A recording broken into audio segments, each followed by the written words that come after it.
மண்டையிட்ட கேக்குறேங்க ஐயா. இந்த பெண்கள் தான் எங்க கண்ணுன்றாங்க. கண்ணை நோண்டி உங்க கையில வச்சிருக்கீங்க.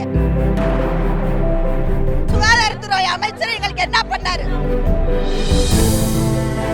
தெரியல. கேட்டா கவர்மெண்ட் வேலை பாக்குறாங்கன்றாங்க. கவர்மெண்ட் இந்த மாதிரி இருக்குன்றது வெளி உலகத்துக்கு தெரியல.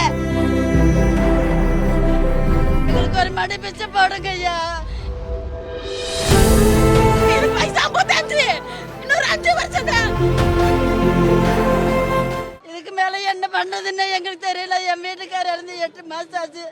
என் பிள்ளைக்கு 2 விட்டுட்டு வந்து 10 மாசம் ஆச்சு. குமரி பிள்ளைங்க இப்ப இருக்கிற சூழ்நிலை அந்த மாதிரி இருக்குதுங்க. என் குழந்தைகளுக்கு வயசு பிள்ளைங்க என்னாச்சோ ஏதாச்சோ பெண் குழந்தைகளை கூட இந்த காலத்தில் விட மாட்டேங்கிறாங்க. பாட்டி தாத்தாவில் கூட விட மாட்டேங்கிறாங்களே. நான் என்ன பண்ணிட்டு கடவுளே, உங்களை ஒரு நான் கடவுளை மணிட்டு கேட்கறேன். எங்களுக்கு ஒரு வாழ்வாதாரம் கொடுங்க. நான் ஒரு விதவை சாமி, எங்களுக்கு வாழ்வாதாரம் கொடுங்க சாமி.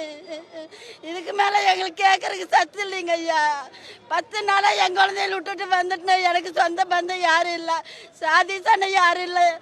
நானே வாடகை 7000 ரூபாய் வாடகையில் இருக்கிற சாமி, திருப்பூர் மாவட்டம். எனக்கு ஒரு வேலை விடுங்க ஐயா. ஐயோ கடவுளே,